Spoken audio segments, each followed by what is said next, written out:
Hi, it's Dwyer, gamblersadvisory.com, dwyervip.com. Remember, the opinion you should follow should be your own. Just consider this video to be a second opinion from a complete stranger online. There's a fight coming up right now that, quite frankly, has a very live underdog. Adrien Broner is fighting Ashley Theophane. Now, I understand the press is going to look at Theophane as an older fighter, right? As a fighter with limited power. Theophane only has 11 KOs, and they're going to think back to the great moments of Adrien Broner's career, right? And of course, Adrien Broner, who's about billions, has a title right now, is coming off a big win, and right now has captured the public imagination. I'd say he's one of the bigger personalities in the sport. The problem, though, is while Broner is superior above the waist, right? While Broner seems to be a master chess player, that superiority does not extend to his foot movement below the waist, right? In my opinion, Broner doesn't move that well, right? He simply isn't the kind of guy who can pace himself by moving to find opponents.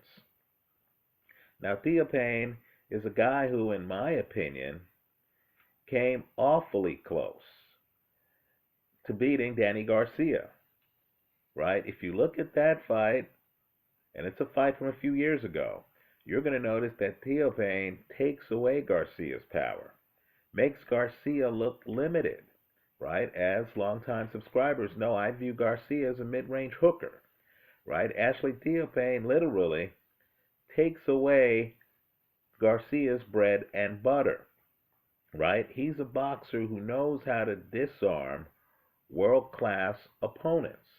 Now, this fight has other things that I think should create red flags in people's minds, right? Adrien Broner lost badly to Shawn Porter, right? The blueprint is out there on how to beat Adrien Broner in a way that Marcos Maidana did not, right? The Shawn Porter fight is a structural fight. Let me also say, too, Broner, quite frankly, looks better in the Marcos Maidana fight than he did the Shawn Porter fight. So Ashley Theophane, who already knows how to use his legs and knows how to get out of harm's way, has a clear blueprint on what he has to do to beat Adrien Broner. Now, somehow the casinos are giving you 14 to 1 odds. You heard right. 14 to 1 odds on the Ashley Theophane side of the ledger. I consider that to be outrageous. If these guys fought 15 times, what the casino's telling you is that Adrien Broner would win 14 of the 15.